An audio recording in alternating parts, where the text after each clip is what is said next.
कहते हैं कि प्यार अंधा होता है। प्यार में पड़ा एक शख्स कब फिल्म के हीरो से विलेन बन जाए कुछ कहा नहीं जा सकता। ऐसा ही कुछ हरियाणा के सोनीपत में हुआ, जहां एक शख्स ने अपनी मां की चाकू से गोदकर हत्या कर दी।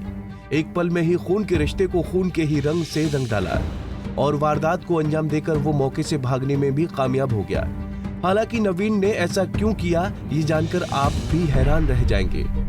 निर्मला के इकलौते बेटे नवीन ने उसकी चाकू से गोदकर हत्या कर दी, क्योंकि उसकी मां उसे अपराध की दुनिया में जाने से रोकती थी। लेकिन कहानी यही नहीं, बल्कि आपको ये जानकर भी हैरानी होगी कि नवीन का गांव की ही रहने वाली एक शादीशुदा महिला रेखा के साथ प्रेम प्रसंग चल रहा था और नवीन उसे शादी करना चाहता था, लेकिन उसकी मां उसे ऐसा करने से रोक रही थी। और फिर क्या, अपनी मां को प्यार के रास्ते में कांटा समझकर रेखा ने नवीन के साथ मिलकर निर्मला की हत्या की साजिश रच डाली और नवीन ने अपनी मां की हत्या कर दी।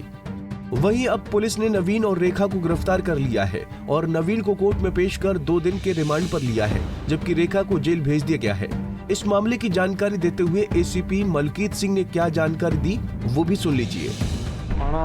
कुंडली के अंतर्गत एक एफआईआर नंबर 96 जो 302, 506, 120 बी आईपीसी की दर्ज की गई है, जिसके अंदर एक महिला निर्मला वाइफ ऑफ बलराज, उसका मर्डर उसके बेटे के द्वारा, नवीन के द्वारा किया गया है।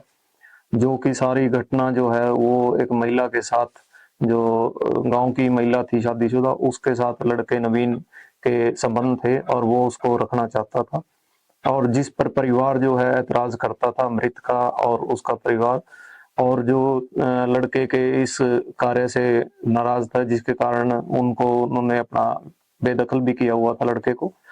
लेकिन 7 तारीख को दोपहर के समय करीब 1 बजे के आसपास इन दोनों का आपस में इसी मुद्दे को लेकर बात हुई, जिस पर लड़के ने चाकू से अपनी मां का कत्ल कर दिया, जो कि उसके पिता ने कत्ल करते हुए उसको देखा, रोका और वो उसको धमकी देकर और घर से चाकू सहित भाग गया था, जिसको पुलिस ने कार्रवाई करते हुए ड्रेन नंबर 8 से जो एक्यूज्ड को गिरफ्तार किया।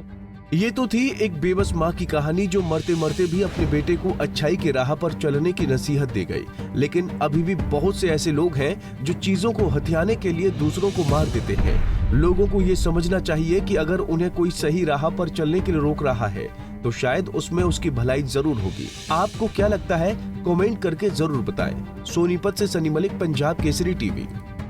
हमसे जुड़े रहने के लिए हमारे YouTube चैनल को सब्सक्राइब करें और नई वीडियो की नोटिफिकेशन के लिए बेल आइकॉन को दबाएं। अगर आप ये वीडियो Facebook पर देख रहे हैं तो लाइक जरूर करें और ज्यादा से ज्यादा शेयर करें। धन्यवाद।